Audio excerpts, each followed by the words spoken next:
Please remember those phone lines are open. The number's on your screen right now. Whether you're in Treasure Coast, Broward, or Palm Beach County, you can call and get more information. Well, joining me now is Joshua Kalkana. Welcome from Morningside.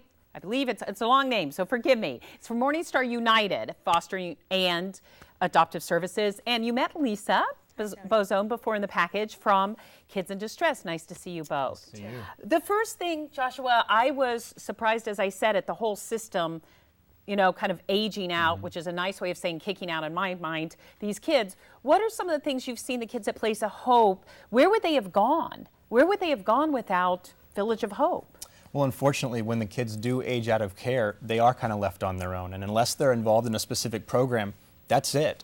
And if you can remember when you or I are 18, we're not ready to start life on our own. Hardly. No. And so you've got these kids that have not been given the benefit of a biological family that's been consistent and to teach them the general life skills that you would learn. So you've got these kids that they don't know where to go. They don't know how to balance a checkbook. They don't know how to get a job. They don't know how to write a resume. And so generally within a year, 2 years, they're homeless. They don't have a place to live. A lot of the girls end up pregnant because they haven't had that support system.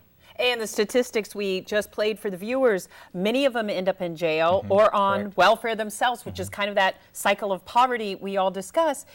Yet the girls we met, and I know it's a new program, so it's hard to say, you know, this is so successful when you haven't had a long term yet, but it at least gives them hope that they can stand on their own 2 feet.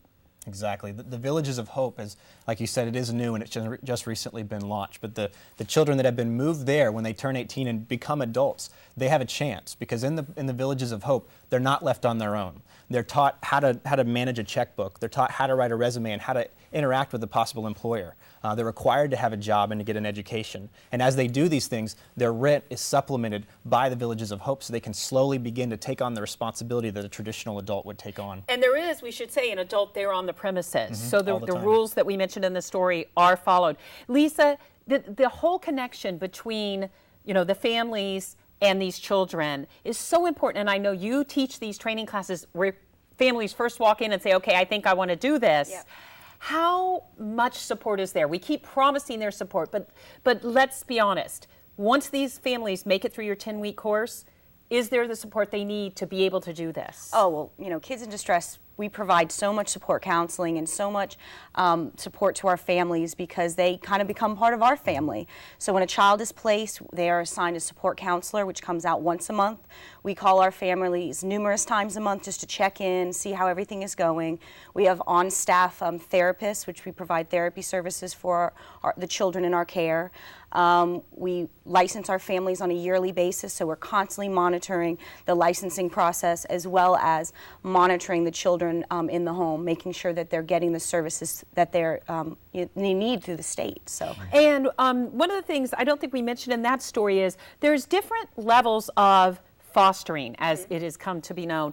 You know, you can have 2 or 3 kids and keep them as long as they're available, or you can be what is called a respite care worker. And that's what I think some of my viewers might be interested in because it's not a huge commitment. Explain what respite is. Well, respite is basically, all of our licensed foster parents do respite. So basically, if you're going out of town, you can't bring the child, you need a weekend off or something like that, one of our other licensed parents will take in that foster child into their home. So it's really a real short-term basis, a few days to a couple of weeks where they're taking in another foster child from another one of our homes. They still have to go through the licensing process. Yeah, we should mention whether you're a couple, whether you're single, the licensing process is a must. And I got from you, it is a bit taxing, but it's a lot of paperwork. So if you're overwhelmed, it's more paperwork, I think, than real study, and you have to pass a test. No, there's no test. It's a 10-week class. We provide them all the information that they need to be successful. And there is a little bit of homework involved in state-required paperwork, but it's definitely doable. I don't do testing. I don't do, final exams, but it's a selection process. So that 10 weeks really kind of helps us determine who's going to be the best possible, foster parent for our children. And Joshua, speaking of best possible foster parent, I've been lucky enough to do a couple of stories on Place of Hope. The setting there is a bit different because you're a more traditional setting. These homes were built specifically for Villages of Hope and Place of Hope. And it is usually a mom and dad in these, right? Correct. How do you foresee that as the future of foster care, because it's had a pretty good success rate so far.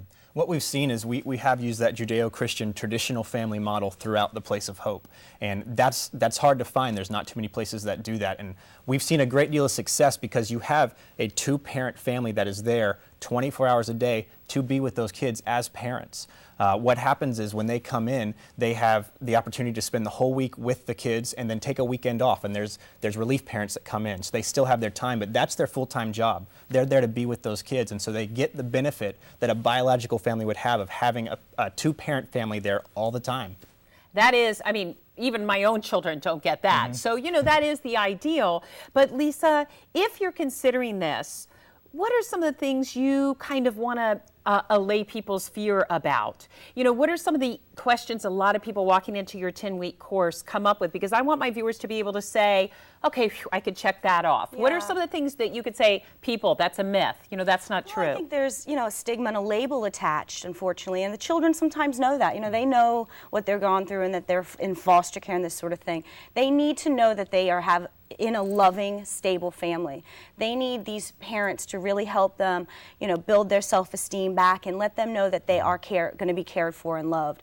You know, it is a lot of work to get started, but these children are just like our own children, you know, our biological children. They need that love and support and, you know, care, and to know that they're in a safe place. So I think anyone who's, you know, open to opening up their home and really, you know, caring about children in general, you know, they'd be perfect. We license all types of people, and all types of people do really wonderful with our children, so. And I couldn't say it better than that. The number is on your screen. And remember, we have some great volunteers, also from Child and Family Connections. They have been so awesome as a partner in this whole thing.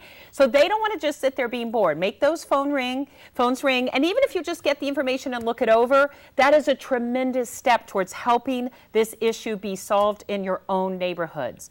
Well, coming up next, we're going to show you why it's important not only teenagers find a place, but that infants find a place as well. And we're also going to show you some of the statistics that may make you become a foster parent. Our child welfare system in America has done injustice to children over the years and made it even worse.